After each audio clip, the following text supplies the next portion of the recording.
This is the exec committee of Community Board 5. I'm the chair, Vicky Barbero. We meet once a month for our main purpose, which is to form and finalize the agenda for the full board meeting. We seldom take action, however, on rare occasions and in emergency situations, we do so. This evening, we have no such actions, and therefore the committee will not be deliberating or voting on any issues.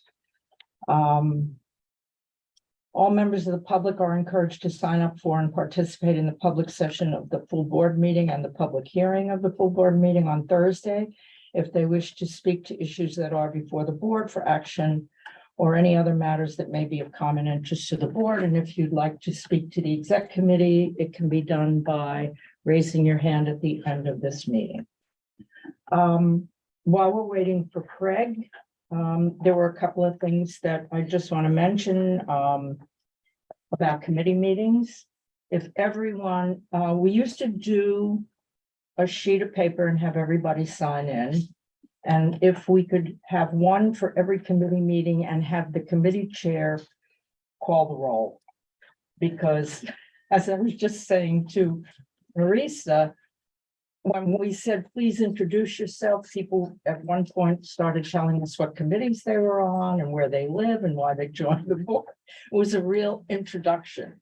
So just call the name and have them say, I'm here. And then we have a record, and we also let the public know who's on the committee and who's present in person and as well as virtually. So there'll be sign-in sheets, okay, Marisa, for every committee meeting? That works. Okay. You want committee members to sign in? Yeah. For them. Yeah, I think so. It always worked before. Yeah. Okay. Hi, Mary. Hi, sorry, I'm late. Well, we're waiting for Craig. What I wanted Craig to go over, because he's the maven when it comes to attendance and how many, you're allowed full board, how many virtuals you're allowed, and all of that. This past cycle, how did everyone do it? How did you keep track of who was on virtually? I personally made a note as everyone came in, and trying to get the quorum, and they came in late. I made note of that too. I mean, I sent it in by email to the board office, kind of just saying who was present, who was absent, who was virtual. So it's up to the committee chair to keep track of how many people are requesting, because how many are allowed for the committee? 2? It's 2 full board. I know, it's, I didn't study up on that. It's 5 absent. It's It's 5 remote altogether. attendances altogether. No more than 2 in any committee. So no more than, if you're on Bex, no more than 2 for Bex, no more than 2 for T&E, and then you would have 1 more that you could use for full board. or what if you did 2, 2, and 1 in committees, then you couldn't do any on full board, correct? I don't think it specifies Well, you can't. that you do- have to use 1 for full board, am I right? That's Right. why I wanted Well, but Craig. True, but you can't have more than 2 virtual attendances at any one. Right, but you could have 2 on one committee, 2 on another committee, and 1. Oh, I see, you're only on 2 committees, you're right. And that other one would be full board, most likely, yeah, okay. And what is the implication if you hit those numbers? Is it that you are just on the bubble and somebody can fire? My understanding is you're absent and it counts toward that whole thing that we deal with in terms of how many are allowed before you're voted off the board.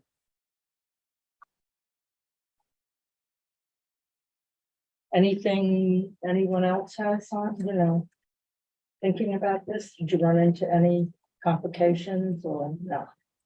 No. Okay. Hey, Craig. Oh, yeah. If I could-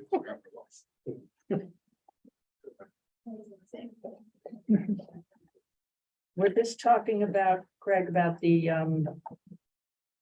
know, how to, and what we want to talk about, I think we should talk about for the chairs is how do we, differentiate when somebody gets approval, for instance, Right. if someone is permanently disabled, which we do have someone on the board who is, they would automatically be present. They would just be counted in, but do we want to put a notation? And if somebody is temporarily disabled, which we do have right now, do we want to put them as present, which they would be, but with a TD or something like that after it? Nick? I think it's the same category. I think it's present virtual. The reason that they're allowed to be virtual is not. That's for you and them to handle, or for the committee chairs to handle. The status should be present virtual. And not worry about whether it's ongoing. Right, But the committee chair does have to be aware of whether they're contributing to the quorum. right. But in the case of. Well, I was talking about the committee chair marking them down the same way both ways, but they Right. would need, but the committee chair in the moment would have to know the difference. Yeah, that's true. Well, Right. the way we have it, just to, I refreshed my memory, I looked at the resolution we passed. If they're still in the zone of, they're under that 5 meeting limit, then they still count towards, they still count, they don't count towards quorum, but they can still vote. So you still have to, there is a differentiation that's sort of nuanced, but yes. The big thing that you're counting for most of the time Right. is whether or not. you Is have whether quorum. their vote is going to count. No, whether you have quorum. Right, Oh, that's true. so I have. And an if they idea. count for quorum, they also So- count for the vote. Sure, but just because they count for vote Yeah. doesn't necessarily mean that a square is a rectangle, but a rectangle is not. So I guess then present virtual should be for people who are always excused, and then virtual should be people who are allowed to, who aren't, don't count towards quorum, Mhm, because only people that are present will count towards quorum. mhm. So people who have a disability or who are forever entitled would be present virtual. Those who are excluded for that particular meeting will be just virtual because they're not present, they don't count towards the quorum, Okay, they can vote. would that work? Well, then you have to go one step further, because if you are out for more than, if you have more than 5, or if you are not permanently disabled. And you have exceeded your 5 meeting limit, you are allowed to deliberate, you can't vote, but you're there and you can be part of the conversation, But you're still absent. but you're still absent. But is there going to be a differentiate, do we need a differentiation between I don't, absent and sort of absent? I don't think so. I mean, there's no additional rights outside of they can speak. They would be absent regardless. Yeah, It's fine. I don't see a need. I agree with you, but I wanted to bring it up to see if anybody else had any concerns with that. But there are no additional official rights aside from speaking. But that's before the 5. After the 5, they're allowed to speak, they can't vote. Right, I see. Before the 5, they can vote. My question is, who's going to come on and do that? yeah. Right, You know? that would be my worry, Yeah. is to provide an incentive to just simply not show. Yeah, it is. Yeah. So for when I had COVID last week or the week before. or 3 weeks before, whatever it was where I couldn't come. That was counted as, That's excused. No, No. did you show up? I was on the. both You were? meetings So the whole that's- time. That's present, Yeah. that's Present virtual. No, that's virtual. That's virtual. Yeah, You're not you didn't have- present, you didn't have a you're s- in attendance virtually. But it's not an absence. It is an absent. It's, it is, No, it's No, it's sick. not. He's sick. That's the It's like one problem. of your 2, but you're allowed to have. It's one of I the two. have, Right, it's an extraordinary circumstance. is there a difference between an unexcused absence and an excused absence? We just call it excused versus absence. If you're absent, it counts against you. If you're excused, it doesn't count. If people call me and say I have COVID, I can't come to the full board meeting. I, will tell Mary now and Samir that they are excused. So in Sam's case, he had COVID, he He's was excused. Except that he Or- was on. And I But voted. the fact that he was on should not count, should not penalize him. No, So he was not absent, He was meaning that He it's was not going to virtual. be held against him. I would say virtual excused. So I guess No. what you're trying to say is not that he's excused. He's allowed to be present virtually. You're right, He's yeah. allowed to be virtual, not without excused. counting it as one of his 5. Oh, Yeah. No, I think it should. It should And, count. and the reason why is because otherwise, people are gonna do an end run around that, and they're gonna always ask for excusals. If they're over 5 and they don't want to start to have attendance issues, they're gonna call you up and say, well, I'm over 5, but I need an excusal because I don't want it to count against me. When it comes to board attendance. You want to tell them what happened with board 1? Well, what happened with Board 1, when the chair was talking about Borough Board, is that everybody was saying, because, let's back up a step. When you are saying you have a permanent disability, or you can't really ask the person to prove it. You're not supposed to, because it's HIPAA violations. So it's really self-certification. So on Board 1, a lot of people started self-certifying that they have permanent disabilities.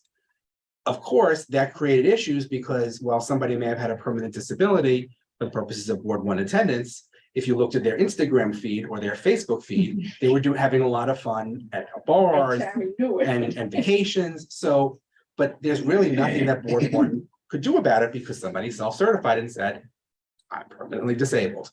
So there's a lot of problems because you want to respect everybody's privacy, but how do you pull somebody out when you see them at a bar, see them on Facebook at a bar? so I think you can no longer say someone is excused. Right. For purposes of attending virtually. Okay, Based on what the law says, as far as I understand it, they have to go to you with the reasons that are allowed under the law to be allowed to attend virtually. And you can say, yes, you can attend virtually, or no, you can't attend virtually. So that's virtual attendance. that would be like Catherine. No, you're saying that you're allowing her to be disabled, Temporarily. right? With disability is disability. Yeah. So Let's you're not- giving, let's not use names. What? Let's not use names. I can't. Let's not use names.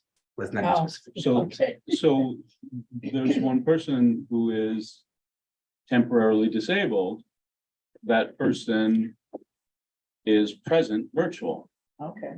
And I changed my mind about what I said before about about absent. I think for record keeping purposes, if someone is absent, but they're attending virtually, that still should be noted. So maybe absent virtual, we should have present virtual, people who are present but virtual, and then absent virtual, so that we have a record that someone was virtual, but they're still recorded as absent. Right, because if we I just think that's a record them good as idea. I don't absent, think you should ever just record them as virtual, because then there's a lot of ambiguity about which virtual they are. Is that what you're saying?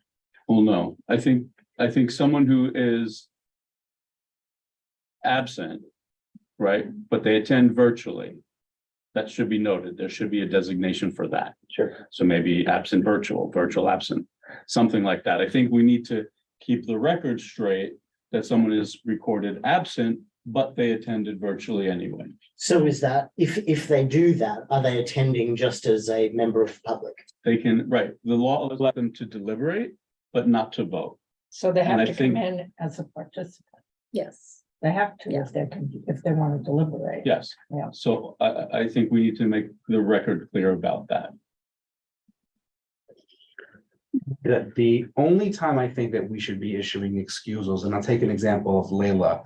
Layla missed a meeting, I think it was last year, to testify on behalf of CB5 somewhere. Yes. And that to me is a reasonable excusal because Yeah. she's not out because of her own issues or her own extraordinary circumstances. She's out because she's literally doing work for the board that has to be done concurrently with the same time in the meeting, if I So what remember we correctly. call Yeah. that? That's an excusal. Excused. Yeah, that's an excusal, and that should not count against, that shouldn't ding you Yeah. for attendance purposes, because that's happened a few times. It happened with, I think, Renee once. And that I would have know been, you're that would have been the same thing looking- before COVID anyway. right.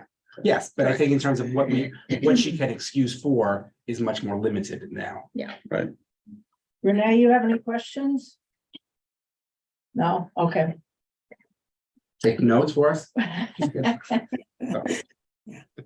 All right, is I'm wondering how everyone- this counts. How does exec count? Is that Same.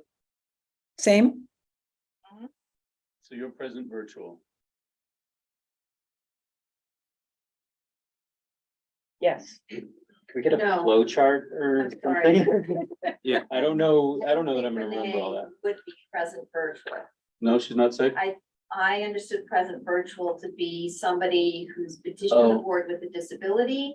They don't have to keep asking. Yes, you're right. This is She's their default. Absent. She's virtual. She's virtual, right? She's virtual. And so this would count towards one of her 5 virtual appearances before the board. That's right.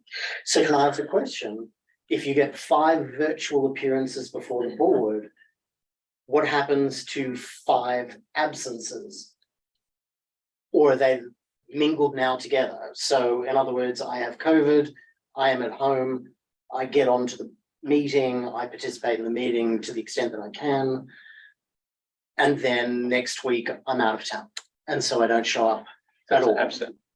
So that's an absent, but is there And that's not not a counted. category of the 5 virtuals versus absences? What counts towards your eventual dismissal?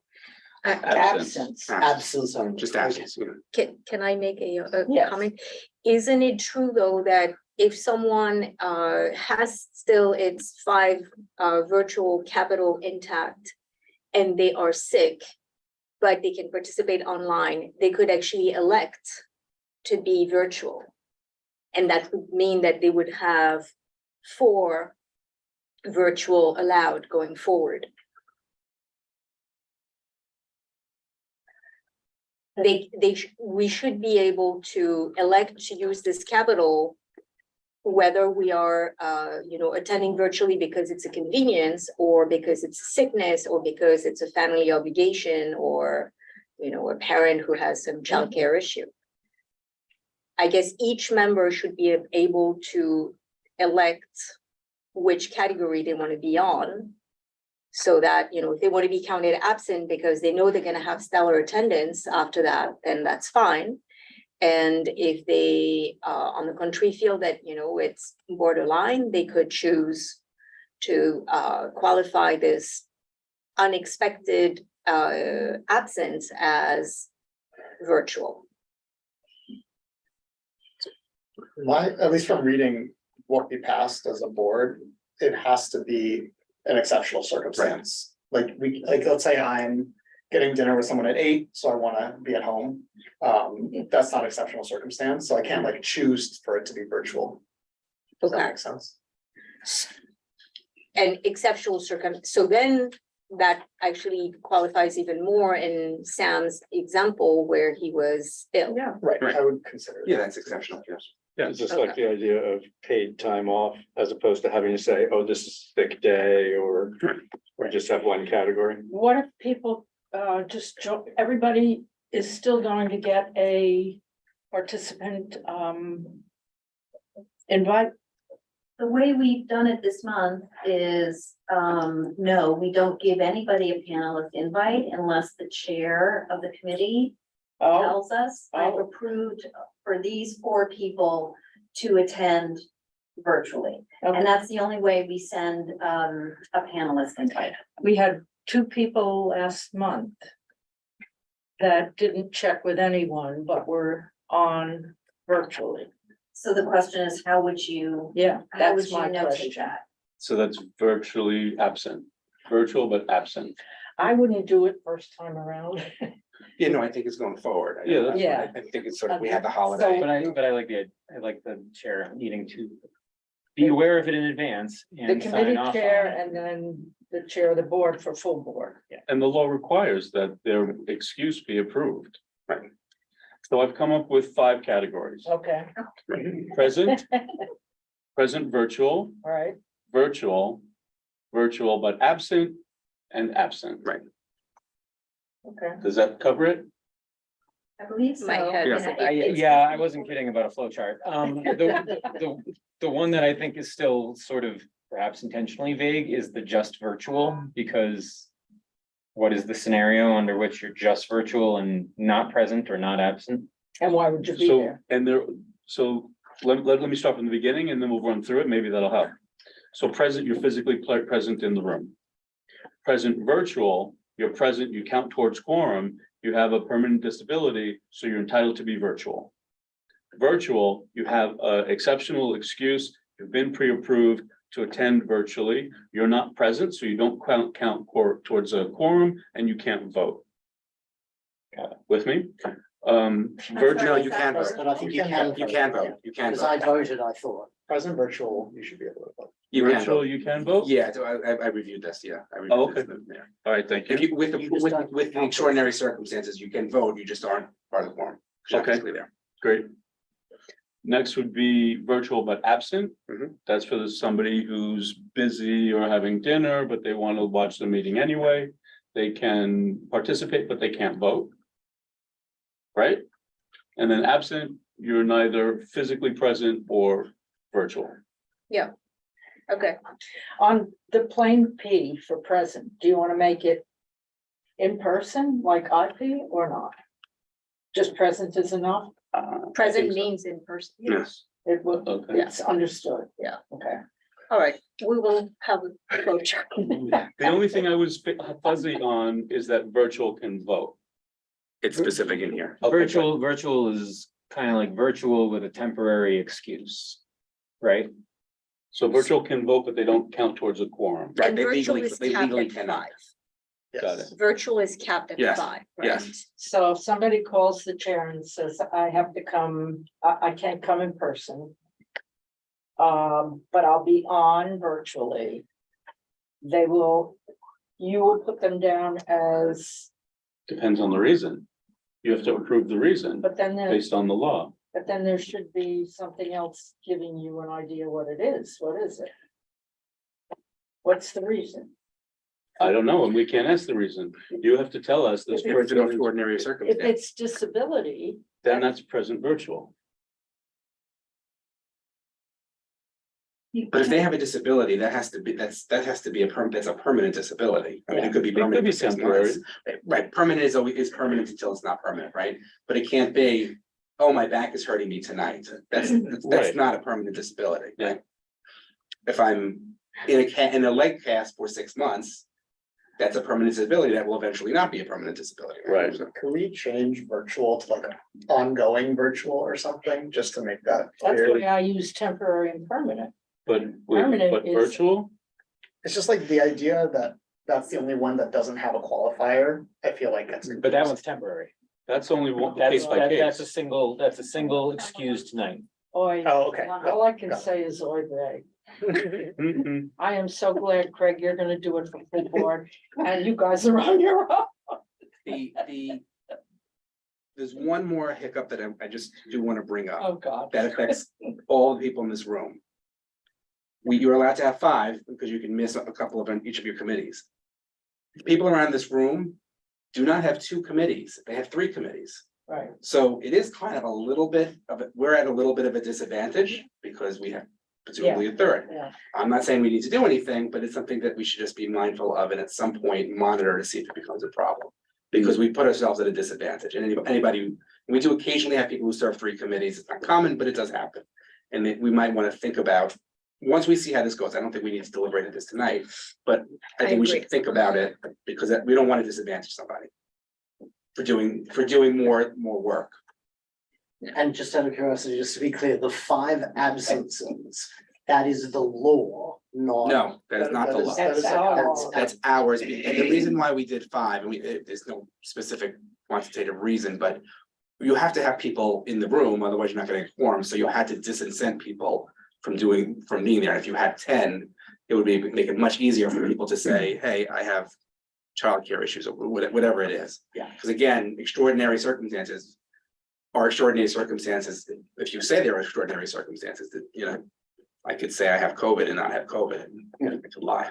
So can I go through the 5 categories go ahead, again, go and then Doug, this way we'll codify them? Do you want to talk before that? I just a clarifying point, it's my understanding of the law that you actually do need to say why someone is attending virtually.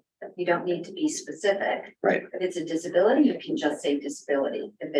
But otherwise, we need to ask, and we do need to somehow note, we can decide, we're just gonna put one thing down for everybody, but we do need to know what it is. Is it, you know, an illness? Is it, you know, personal emergency, personal business, whatever it is, but we do need to make a note, because I imagine this is something that will get foiled by somebody. And that's in, it's And it's in the legislation. And it's in the Permanent resolution. disability seems to be the easy one because those people are That's what you say. being certified on a permanent basis Right. by us all, and we're gonna come to understand who they are. Right. The confusing part to me is the difference between virtual and Virtual but absent. and virtual but absent, because someone who just sends you an email an hour before the meeting and says, I'm not gonna be on there, I'll hop on Zoom. You have to make a determination as a chair, whether you're gonna excuse whatever their absent, whatever their reason is. And get the link sent to them so they can participate and vote, or tell them, sorry, you know, we're lazy tonight. That's not enough to participate on a voting, and I'm gonna call that an excused absence, even if you observe on Zoom. Like, that's the determination that a chair needs to make between virtual, where you can vote, and virtual absent, where you're observing, but you can't even vote. According to our guidelines, who can make that decision? Is it only Vicky? Or is it Vicky and the chair? Vicky in the chair. I can double check, but just for the 1 hour thing, you do have to get notice 72 hours in advance. Yeah. So that would not happen. Okay, good. Um, So while you're doing that, let me go through, as I understand, the five. It's the categories. committee, it's the committee. So the chair of the committee? Yeah. Okay. So present, physically present in the room, counts towards quorum, can vote. Present virtually is a permanent disability. Counts towards quorum, can vote. Virtual. Approved condition. Does not count towards quorum, but can vote. Virtual but absent. Can deliberate.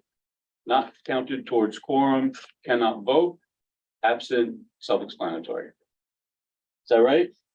Yes, may I ask, so if someone is virtual absent, they do not get a panelist link, they come in as an attendee and get called on just as general public, or do you want to give them a panelist link? I think the Regardless. intention is that they can deliberate as a panelist, Okay. but they don't count towards quorum and they can't vote. So they're coming in without a link, and they need to get promoted to panelist when we realize that they are among the attendees. Sure. And then how does that count towards absences? They are absent. for It's all an- intents and it's an purposes. absence, yeah. What was the thinking behind the one category where you can attend and vote but not count toward quorum? Well, if you're not physically there, you know, if you're not physically in the room, you can't count it for as quorum. We wanted to, That's the law. that's the law, that is 100% the Why law. do we let them vote at all? And then we just We- said, the- you can, your vote can count. Right, the group wanted to give some flexibility because we were allowed to by the law under extraordinary circumstances. Okay, Some, but a limited flexibility, which is why we came to the number 5. The committee was. The committee had a robust discussion about that. Whether or not we should be flexible or not. Some people thought we shouldn't be flexible at all. But most thought we should have some flexibility. okay, can Nick and Craig work with Mary and Samir on getting a. Well, I think Nick is It's pretty- actually almost there, right? Yeah, it's actually pretty simple, Yeah, once you see it this way, that is, yeah, sure. right? yeah, I don't know what I'm reading. So I think the only question would be. is Vote, vote, vote, defining- no vote, no vote, quorum, quorum. Oh, okay, Yeah. yes, that is pretty simple. yeah. I think. And it then might be put one for helpful- deliberation. Okay, I Yeah, think it might be helpful to define what is, how you would fall into each one of those. yeah, In other words, what qualifies you for an excused virtual? Yeah, correct. But Samir spelled that out. We can actually just get, you know, the exact specific language. There is no discretion, which is great. there is no discretion. Right, either you meet Either the you standard or you meet don't. the Right. criteria and you are in one of those, or you don't, and then you're in the other ones. Actually, everybody can deliberate if you're there. Yeah. Only if you're absent, you can't deliberate, Oh, maybe by osmosis. right? Mary, does this make sense to you? Yeah, it does. I think the obvious, we're balancing, we want people to use their discretion if they're not feeling well. We Right. don't want them showing up. And Right. I think this is a good balance of that. You can vote, you can vote, you can vote, no vote, no vote, quorum, That's no, good. no, no. That's good. And everybody can deliberate if they show up one way or another. Yep. That makes Get it it? very clear, yeah, Okay. okay. And, sorry, one more clarifying. Yes. It's a process question for Mary and Samir and everybody. In terms, so normally we send someone a sort of a warning letter about their attendance once they've missed 3 meetings. So that would start after the 5, That would be Virtuals. 3 absences. Yeah. right, okay. And so that's something that Mary and Samir would need to be tracking. No. No, it's Craig. who's Craig tracking. tracks it. So you're tracking. Mhm. I kept it, yeah, I didn't, I So didn't, the but master sheet. I still have yours the master is- sheet, yes. Got it. Okay, But that someone was- could Unless you technically, want to. someone could miss 3 full board meetings in a row. This September, October, November, and they're automatically reported to the board, having nothing to do with any of this. That's, yeah, under our bylaws, yeah. Right. Well, we should make that clear. We should make that clear. That Yeah, was not clear to me until you just said that. So. That's always been missing the 3, case. it's Oh, always, that's, yeah. that's In a our row. standard. Yeah. Okay, Samir? So while we're talking about deliberation generally, this is obviously for people who are on the committees. One thing that I've been confused about generally is if you're not on a committee and you attend a meeting for a different committee, are you given a panelist link and deliberate as a member, or are you, you get your 2 minutes as a Right. public member? of Right. public?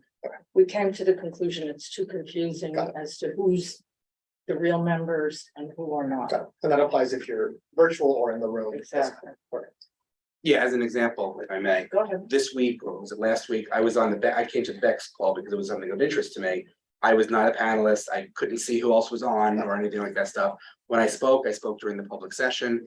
I had my 2 minutes or whatever it wasn't really timed, but. The one thing nonetheless, that we did did do in the past, and we ought to talk about this, is if you come in as an attendee and because you're a member of the board, we allowed you to come in and participate momentarily. And once you came in, I remember writing a memo and saying, once they're finished, though, you have to remove them, because you can't let the public or anyone else think that the committee is made up of, more than the roster that they'd seen. I think we did it on your committee, but we have to make sure if you do that, if we give a board member the opportunity to come in as a panelist, then you have to be sure to change, I don't know what the word is, because I've never done it, put them back as an attendee. Yes. I don't know that we should do that. Okay, Why let's should- talk about it. Why, because I'm a board member, why should I have the right to go on T&E as a panelist Right. and have more rights than a member of the public? Just because I'm on the board? Okay, that's why I'm throwing that out, that I'm telling you we did it, but, I think we should stop doing Yeah. I yeah, don't think, okay, okay. That solves that Yeah. problem. Yeah, unless one caveat, there's a specific reason. So last year or a few months ago, I had EJ come on. I don't remember what the topic was, but there was something that you had history of and you spoke about at a Parks meeting. I don't remember what it was, the but chair can request it. but we Yeah. requested it, right? And there was a specific reason That's- why I had you at the that's- beginning, that's and then like you a dropped guest. off. I don't remember what it was, but you were almost like one of the featured guests. Yeah. Right. I I don't mean, I remember think what it that makes was, but sense, yeah. but yeah, if you think about it, if your committee was meeting in a room, you wouldn't just be inviting people who were No. on the committee to sit up at the big. No, table. and I didn't do that last week with Bex. Actually, I like the fact that we're not doing it, because it did become problematic. Yeah. In the past, we only did it a couple of times, but it was a problem. We wound up, it doesn't matter. I think it makes sense not to do it. if everybody agrees. Samir? And then just one other thing, because I also went through it again, I want to raise is that. Just to make sure we're all on the same page for if you're virtual. And you have permission, it sounds like, at least according to the rules that we agreed on, you're not allowed to chair the meeting. The chair has to be in person. Was that correct? Yes, That's according to our rules, right? yes, we Yeah. felt it was the committee at the time, or whatever it was, task force committee, whatever we were called, felt that it was the flow would be much better if it was in the chair of the meeting was in person. This is physically there. Okay. Anything else? Anything you can think of, Craig? No, so just from a procedural standpoint, so Nick and I could put something together, I think it's something I have something. Do we want to present, I'm assuming we want to present this on Thursday and remind people. I don't know. The only reason why I'm saying is because people haven't been complying. I know, but I would rather send them something in writing. Okay, that's fine. And rather than have a whole discussion on it, I mean, we're gonna, The only, this will be multiplied by the only problem with that, 7. and with all due respect, I don't have faith that everybody reads that everything that comes out from the board office. Well, that's their tough That's luck. tough. Sure. If it comes from you specifically, that's different, but. I mean, I think it's important that we have all this figured out, so as committee chairs, we can figure out exactly what to do at the top of every meeting. I think in terms of messaging to the board, I would still emphasize that the much higher preferred thing is that everyone who can be showing up in person, as we kind of always expected in the past. With the exception of the people on like permanent disability, who we're all gonna learn over time institutionally who they are. Yeah. But anyone who's not on permanent disability is hurting quorum. And if you're not showing up in person, you're hurting quorum. So unless there's a rare, whether you're gonna be absent, which you have to tell us in advance so we can arrange for quorum, or you're gonna be virtual and participating, but still aren't counting towards quorum. That should be either of those, both of those should be an exceptional case by definition. And I think the thing to stress is just like, you're expected to be here in person the vast majority of the time. I mean, I think that's probably the way to continue to message it. Yeah. How about if this goes out to everyone with a huge, Read this, in bold letters, read this. read this, and then at the committee level, it's gone over. I Yeah. can't see 50 Yeah. people going over this as a full Yeah, board. it's fine. meeting. Yeah. Would I that think work? it's more of a committee It is. role Yeah. to actually really, Yeah. communicate that. Everybody okay with that? Makes sense. Okay. All right, anything else? One last. Go ahead. So these 5 categories, we would want on our minutes to have those 5 categories as well, correct? All right, And the attendance list for the chairs, your attendance list also. roll. Yeah. Yeah. Because that comes to me, or it should come to me, but as a reminder, please send me your attendance as well. But I need to record it in Yeah, this. Yeah, wonderful so it will be fashion. recorded in this format. Right. yeah. And one last question, not to belabor this, but this is for future down the track. Mhm. Revisiting with our representatives that law, because it does seem to me like it's weighted towards asking for a diversity and plurality of the people who can attend by allowing them to attend virtually and saying that we're still going to be potentially a fairly monolithic mono group, slightly homogenous group, people who can leave their work at 6 p.m, people who can be in attendance. I would throw that out there because it does seem to me like a little bit verging on this. We're asking a lot of volunteers and not giving them the grace that we're providing the public for the exact reason that we're providing it up to the public, which is to grow the people who are participating. So I throw that out there for the future because I know that's not so.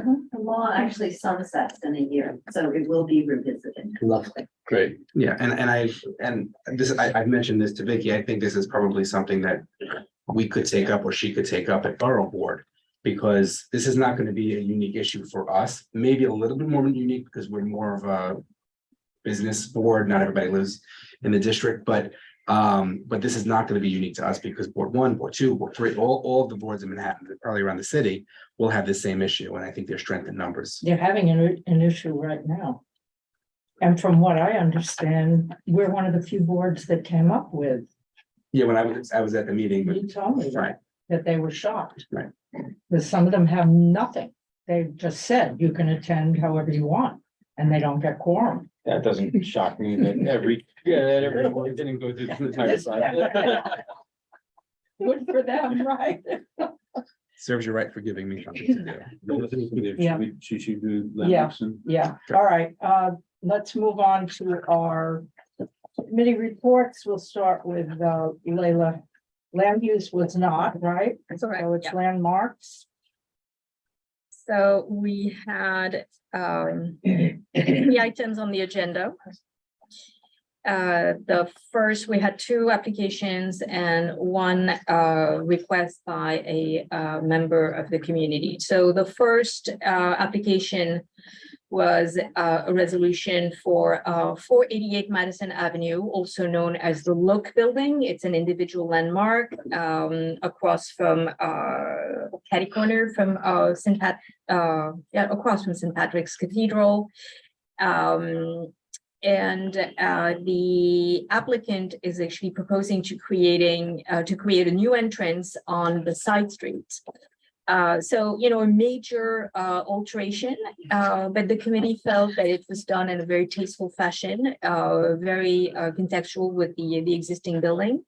And great care paid to materials used as well as design, and the committee was supportive. It was unanimous vote in favor.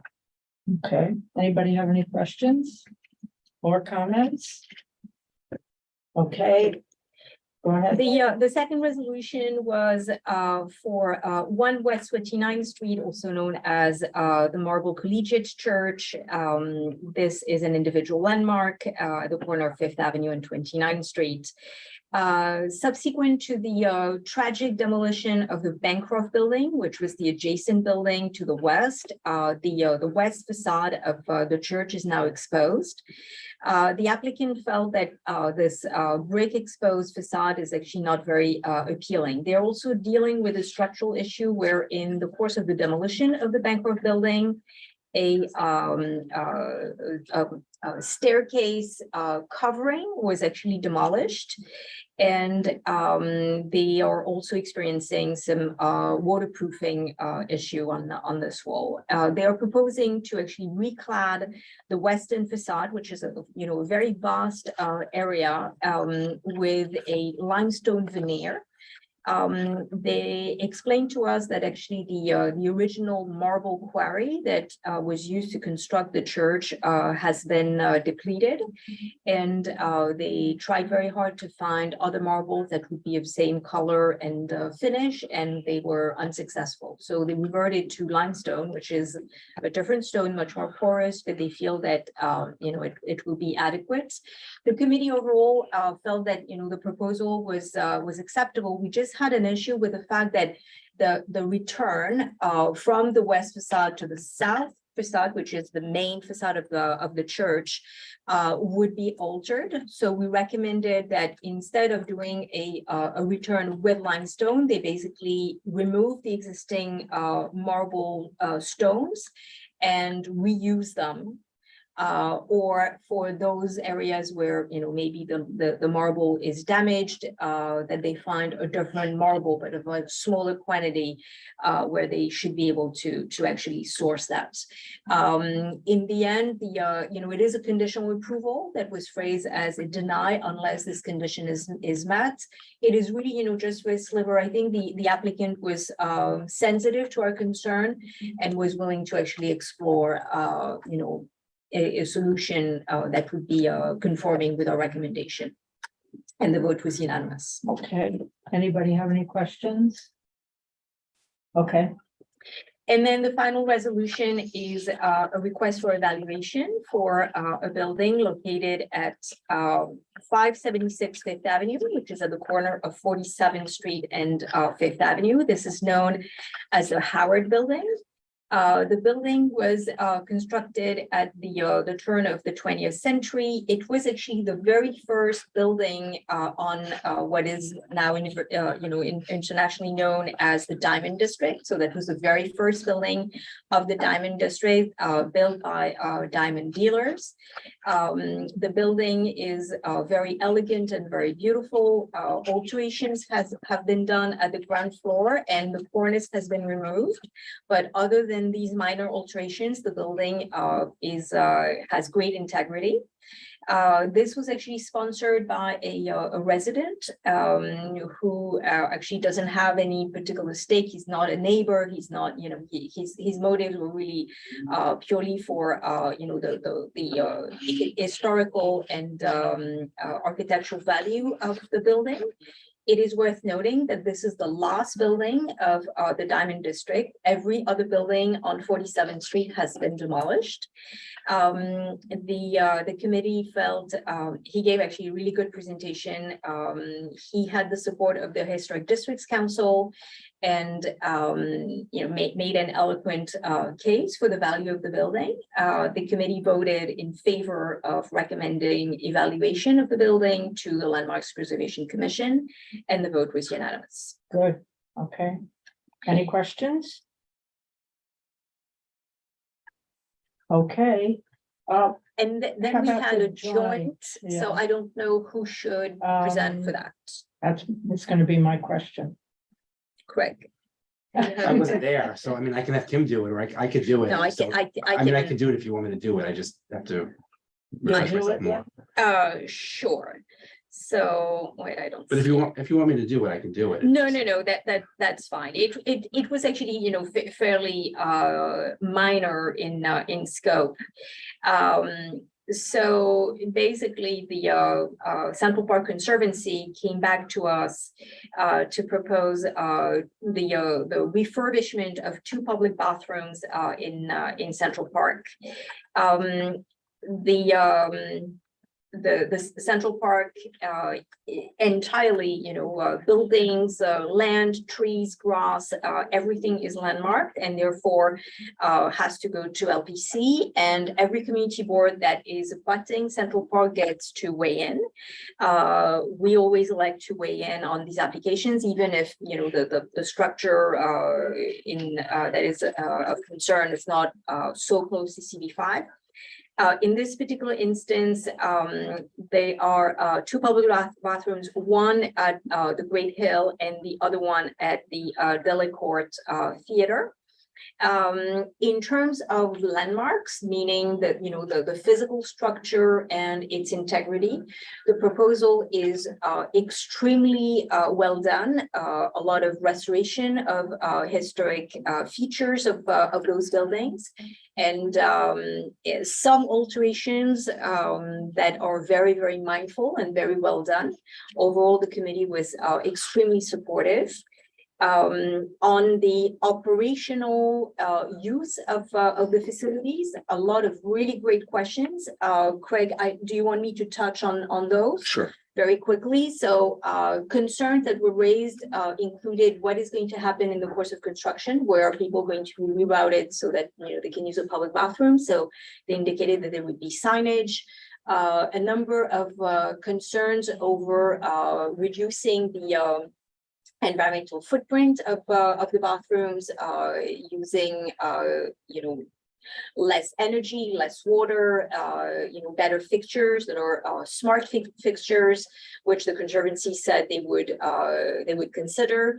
And then constructing enough gender neutral bathrooms, which was also, great concern for members of the committees. And the Conservancy was also very receptive to these concerns. And then finally, great questions and comments on the ADA compliance of the bathrooms, including for visually impaired individuals, and the Conservancy indicated that they don't have an ADA consultant, but they were very, very interested in continuing to work with us and take input from Committee Board 5 on actually how to reach the highest level of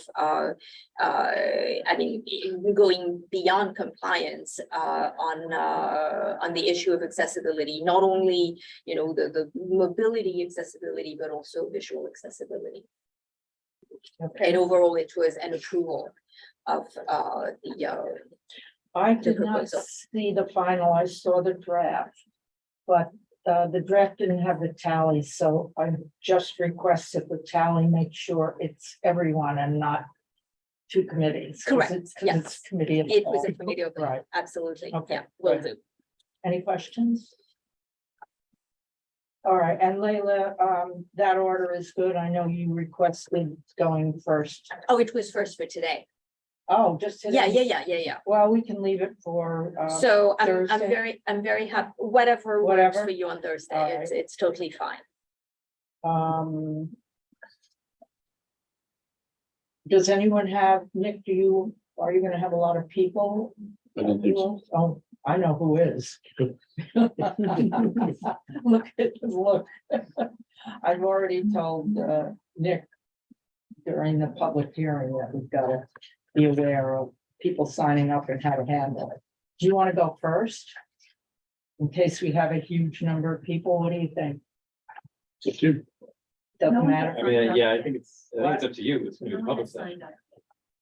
They've already signed up? Nobody has signed Oh, up. nobody has. They're just confident in our resume. I don't know, but it would be the public session. Yeah. So. I Yeah. Defer to. But usually if we have a lot of people, we kind of put that first so that they. Or sometimes we put it last. so that- to talk to Yeah, them. it's not like we're trying to get them out of the room anymore, yeah. Exactly, maybe we'll do that. Actually, we found that a lot of people dropped off when you did that, but anyway. I think we can leave it unless you don't wanna, you're okay on third place? I'd rather go fourth or fifth. Oh, all Just given right. what I told you, I might be a little late. Okay, then, we can put you, I will be there exactly at 6:50. Yeah. So okay. All right, Marisa will do that. We'll put Parks, you wanna go at the end? it's fine. Okay, otherwise, I think if everyone's okay with this order, I just want to go over it before Leila leaves. Is that okay? And I'm sorry, does that include the joint rental last? Yes, joint, no, joint goes first, We're just moving forward. just the parks by itself. Okay, all right, Leila? Any way Okay. you want it, it's fine. Okay. All right, now let's go to parks. Okay, we had one resolution at Parks. It was just at Bryant, it's an event at Bryant Park on September 29th. It's just as a reminder, the wrong sheet, sorry. Lore Coffee is that they have a booth at Bryant Park. And to honor National Coffee Day, they're having an activation for that one day between 8 and 5. If you go on into, I actually don't have the reso packet, but what it'll be is one big, large coffee bean that is 16 feet high, 28 feet wide, 16 inches deep, that they will have by the fountain. You can take the pictures. You can take a picture next to it if you want. There'll be small stanchions with a QR code where you can find out more about coffee, and you can also register to win some grand prize, which I don't know actually what the prize is. They will also be giving out coffee at the coffee booth, because they're right over there during the day as well. No participation fees, no amplified sound. The signage will be relatively minimal. There'll be a sanitation team from Bryant Park over there. They expect about 500 people. There's no social media. Any photographs will be limited to the actual structure. It'll be used for internal purposes. There's no net loss of seating, no public seating around. We did put in, because they do have to inflate it, we did put in the language that we've been using for the past few resos, both at Bryant Park and at Madison Square Park. The language of just using generators and other tools that are more environmentally sound. And that passed 16,000. And just as a reminder, this will be at the Fountain Terrace in Bryant Park. Okay, any questions? Pretty straightforward. Yeah, this was not hard. Yeah. And we ran it through the matrix and yes, Yeah. the flying colors. Okay. All right, Bex.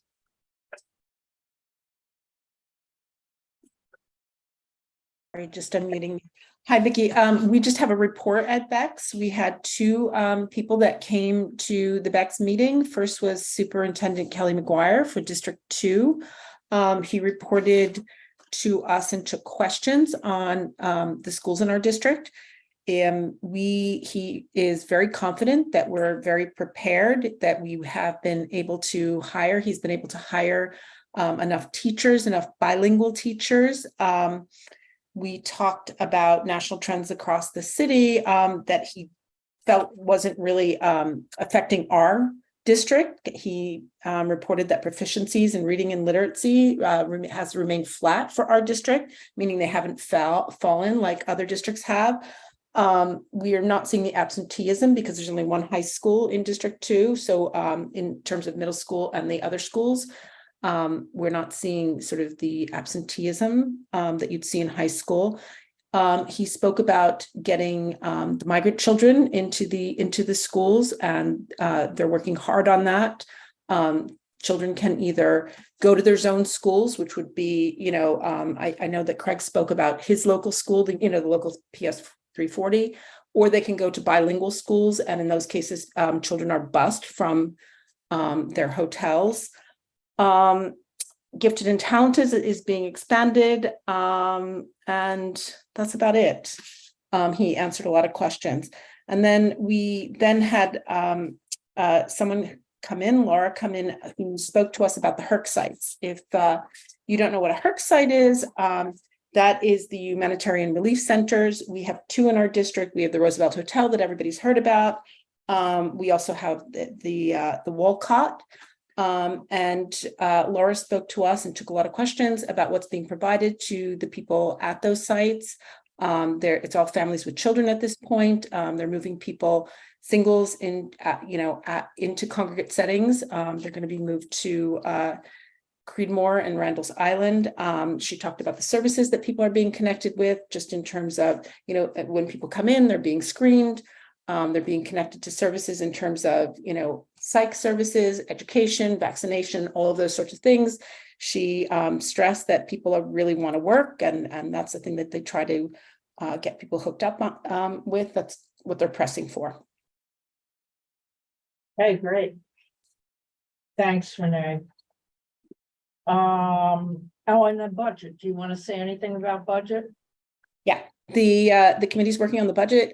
We have been split into teams. People are doing outreach to the bids, to local stakeholders, to businesses, to schools. Every single committee chair should have been contacted. If you haven't, please let me know, to sort of let us know what you think and you're hearing about in terms of budget requests.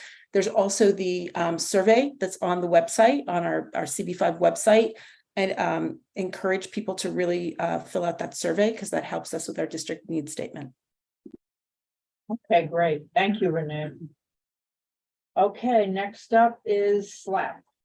SLAP had one resolution this month for a new liquor license at 377 Park Avenue South between 26th and 27th Streets.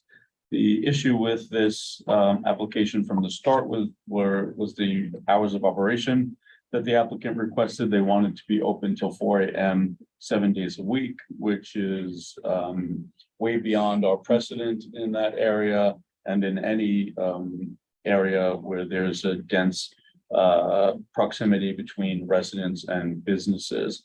We had a lot of input from the community about the hours. Eventually, where we ended up was with 2 a.m. closing every day of the week.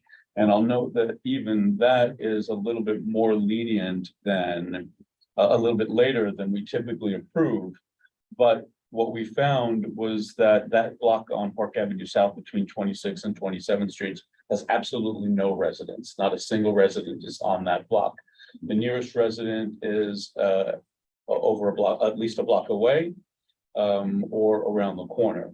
So for that reason, not just that reason, so because of that reason, the committee considered that 2 AM, 7 nights a week would be an option.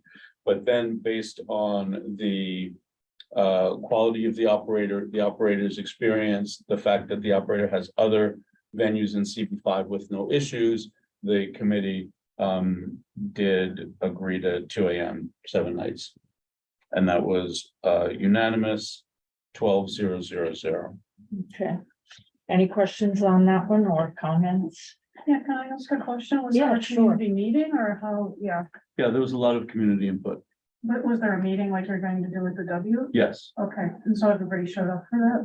Where were the residents from? Blocks away? yeah. There's a very active neighborhood association in that area. So they took a big part, but we had representatives from the nearest residential buildings. And everyone was well represented. Okay, as long as it's not setting a precedent for, There was building 2 a.m. behind it, wasn't there? Yeah, You there's know, there was like buildings a- around. Yeah, around where the sound would travel, yeah. Well, that's what they were afraid of. Yeah, I don't think we thought that. I know they did, they brought it up, didn't they? I think they were concerned about traffic, Yeah. pedestrian traffic. People were, getting picked up by cars at that hour. Yeah, okay. But I think the committee realized that just on that block, which would be impacted most, there was really. Yeah, okay, great. Any questions or comments? Okay. Transportation, oh my God. Transportation had one resolution. A bus stop request from Owl Bus Incorporated for an intercity bus stop on the east side of 8th Avenue between 28th and 29th Streets, which would have 6 daily pickups and drop-offs and 6 daily pickups and 6 daily drop-offs, both Monday to Sunday. Despite how long of a public session we had in response to it, it's really extremely straightforward as a bus stop request, considering how we characterize community feedback. Over 50 members of the public came out to speak against this bus stop being located here. Issues cited included proximity to a naturally occurring retirement community, Penn South, the existing M20 and Go NY sightseeing tour bus stops that already pick up at the location, the negative effects of a new intercity bus stop at the location, which would include loitering, lining up, waiting, luggage clogging the sidewalk, trash, and squalor. A 3-year construction project happening on the nearby 28th Street, increased Uber and taxi pickups that would result from an intercity bus stop at the same location, accidents and pedestrian/vehicle hits and accidents that currently already occur at the location from current congestion, proximity to nearby facilities for both cerebral palsy and a pediatrician's office, and protest from both representatives from Eric Botcher's office and representatives from FIT. Given all that, the committee unanimously characterized this feedback as universal significant objection to this intercity bus stop location by a vote of 14-0. And DOT was not in attendance at our committee meeting at all. I don't know what to do about it. Oh, I emailed Colleen afterwards. What'd you say? She said she forgot. I almost called. That's how, I mean, to have that many people get up and talk for that period of time and not have anyone there from DOT, I think it's outrageous. I'm sorry, I'm saying it on the record. It's outrageous. It really is. Okay. Marisa, you'll let Nick know on signups Yeah, before, yeah. we'll keep an eye on it. Okay. For the hearing, yeah. And you want to report on the Broadway linear presentation? We received a high level concept from a Oh, community that, group, yeah, but I don't think you have. we to. didn't, and we were happy to provide feedback, but Yeah.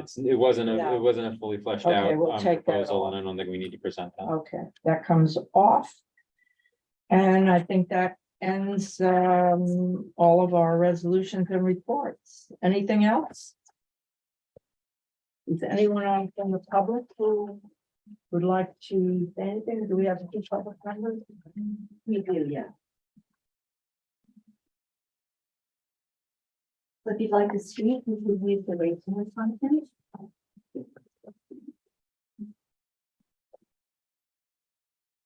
I don't see any hands. All right, seeing none. We are adjourned. We'll see you all Thursday night. With our Ps and Vs and VPs. We get extra credit for having been at a very long committee meeting and we can apply future.